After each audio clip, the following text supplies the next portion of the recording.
আমরা ছোটবেলার বন্ধু, আর এতটাই ছোটবেলা যে তখন আমরা ধন্যবাদ কথাটা উচ্চারণ করতে পারতাম না। সেই আজকে নতুন করে উচ্চারণ করার কোনো মানেই হয় না। বন্ধুরা নিজে একটা কাজ করছে, পার্ট অফ ইট। রূপসা বললো খুবই ঠিক, আমাদের ফিল্ম মিউজিকের কি বলবো মানে অত্যাচারই বলা যেতে পারে। আমি নিজেও সেই অত্যাচারের একটা অংশ। সবসময় ফোন গাড়ি তোরা আমার ছবির গানটা চালাচ্ছিস, তো এখন 5টা ছবি রিলিজ করছে, পুজোয় শুধু সিনেমার গান চলছে একের পর এক রোটেশনে।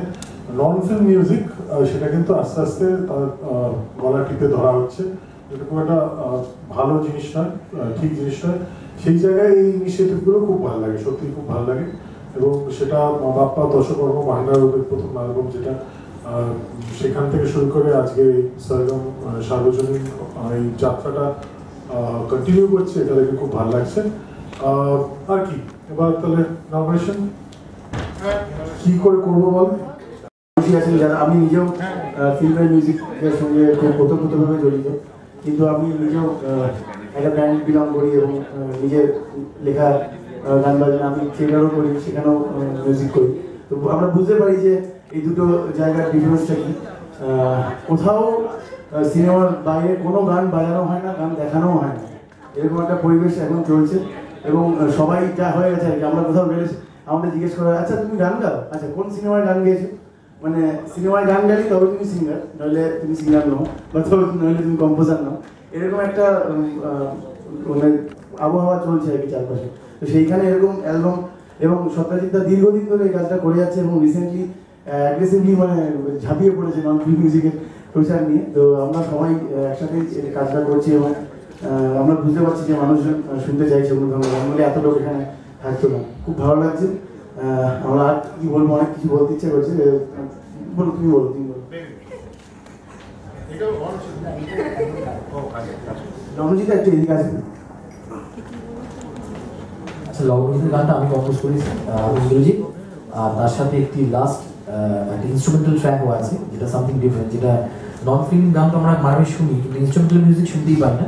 সেগুলোকে সত্যজিৎটাকে আমি বললাম, মানে বিগ থ্যাঙ্কস গোজ টু সত্যজিৎটা, কারণ উনি বলেন তুমি তাহলে একটা ইনস্ট্রুমেন্টাল মিউজিক দাও, যেটা বাইরে ইয়ানি বা জোসার ট্রেন খুব করে থাকেন বা বাইরে প্রচুর আর্টিস্ট করে থাকেন, সেই হিসেবে একটা ছোট্ট করে পাওয়া যে গানের সঙ্গে ইনস্ট্রুমেন্টাল মিউজিক। তো শুনবেন, আশা করি ভালো লাগবে, কি খারাপ লাগবে ডাইরেক্টলি বলবেন, আর তাতে কোনো অসুবিধা নেই। রূপসা খুব ভালো লিখেছে, গানের সুর কথা নিয়ে যদি ব্যাপারটা জমে গেছে। থ্যাংক ইউ, থ্যাংকস আ লট। একতা, এই অ্যালবামটা আপনাদের হাতে দেওয়া হবে একটু পরে।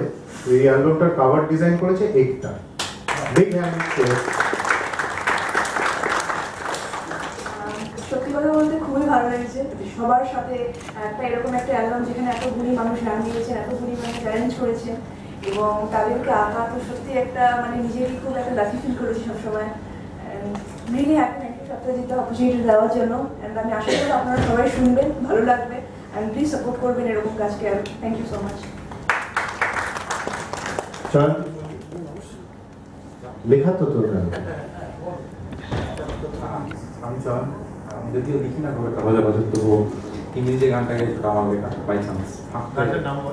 গানটার নাম হচ্ছে ইচ্ছে, অ্যালবামটা 3 নম্বর। তো ওই আর কি, মানে খারাপ ভালো পরের বিষয়ে, কাজটা হচ্ছে শুনুন, শুনে পরে বিচার করবেন। কিন্তু ওই গানগুলো আর কি, মানে সিনেমার বাইরের গান, অনেক রকম তো গান হয়, তো সেগুলো শুনবেন, খারাপ ভালোটা পরে জানিয়ে দেবেন। কিন্তু বলা ডেফিনেটলি উচিত না, কারণ আমি এখানে ফিল্ম মিউজিকের জন্য দাঁড়িয়ে আছি। আর আমার তো বাপ্পাদার রিজুদার কল্যাণে ভালোই চলছে ফিল্ম মিউজিক, কাজে আমার এখন অবধি খুব একটা অসুবিধা হচ্ছে না।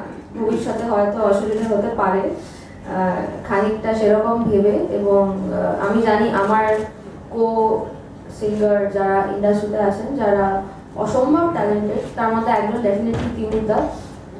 এই ব্যাপারটা তো ডেফিনেটলি আছে যে ওই আর কি, আমি সিঙ্গার, ও তুমি কোথায় গান গেয়েছো, না আমি তো গান গাইনি কোনো ছবিতে, তাহলে তুমি তো ভোকালিস্ট নাও, এই ব্যাপারগুলো আছে। এবার আমার খুব একটা কিছু বলা সাজে না, কারণ আমার তো ওই চতুষ্কোণ বসন্ত এসে গেছে, ওটা না হলে তো আমি এটাও গাইতে পারতাম না। কিন্তু বাপ্পাদা অবভিয়াসলি গান বাজনা নিয়ে ও নিজে সবাই চেনে ওকে প্রডিউসার হিসেবে, কিন্তু ও বলে ছবি প্রোডাকশন বা ছবি থেকে অনেক বেশি ভাবনা চিন্তা করে গান বাজনা নিয়ে এবং সেটা খুব প্যাশনেটলি করে। আর রিজুদা সবসময় বাপ্পাদা ডাকলে আসে, বাকিদের কথা জানি না। কাজেই আপনারা আরেকটা ব্যাপার হচ্ছে যে যতই যাই হোক না কেন, আমার মনে আছে আমি যখন ক্লাস 5-6-এ পড়ি তখন কিন্তু শুভমিতা দি, রূপঙ্কর দা, এই যে দেখেছো কি তাকে, এই যে তখনকার তোমার টানে, সারা বেলার গানে, এই গানগুলো কিন্তু FM এ শুনেই আমরা প্রথম শুনেছিলাম। কারণ আমি যখন ক্লাস 5-6-এ পড়ি আমার পয়সা ছিল না ক্যাসেট কেনার, তখন কিন্তু আমি সারাদিন বাড়িতে ওই আমার FM, পাওয়ার FM সেগুলো তখন লঞ্চ করে এবং তখন কিন্তু প্রভূতভাবে এই গানগুলো FM এ বাজানো হতো। এবং FM এ কখন যতক্ষণ না গান বাজানো হবে এটা কিন্তু ওই যতই আমরা লঞ্চ করি, বাপ্পাদা এটা করুক, রিজুদা আসুক, কিছু করেই কিছু যতই মিডিয়া কাভারেজ থাক, টাইমসের ছবি বেরোক, ইটিভি বাইক নিক, কিছুতেই কিছু হবে না যতক্ষণ না FM গান বাজাবে।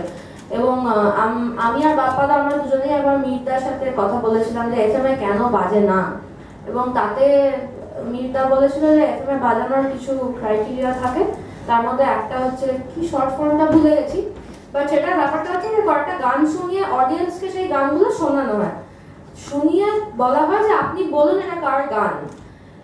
সে যদি ভোকালিস্টের গলা চিনতে পারে তাহলে FM এর যারা আর কি হর্তাকর্তা বিধাতা তারা ডিসাইড করেন যে আচ্ছা ঠিক আছে তাহলে এই গানটা থাকবে। আনফরচুনেটলি শ্রোতারা কৈলাস খেরের গলা চিনতে পারেনি, তেরি দিওয়ানি চিনতে পারেনি। তেরি দিওয়ানি শোনানো হয়েছিল যারা এটা কি গান, এটা তো চিনতে পারছি না। কাজেই মানে আমরা এখানে দাঁড়িয়ে যতই চিৎকার চেঁচামেচি করি না কেন FM এ গান বাজাতে হবে, সেটা কিভাবে সম্ভব আমি জানি না। এই কনস্ট্যান্টলি বলে বলে যদি কিছু হয় আর কি। হ্যাঁ, রূপসাদি ডেফিনেটলি পারে, রূপসাদি ডেফিনেটলি পারে।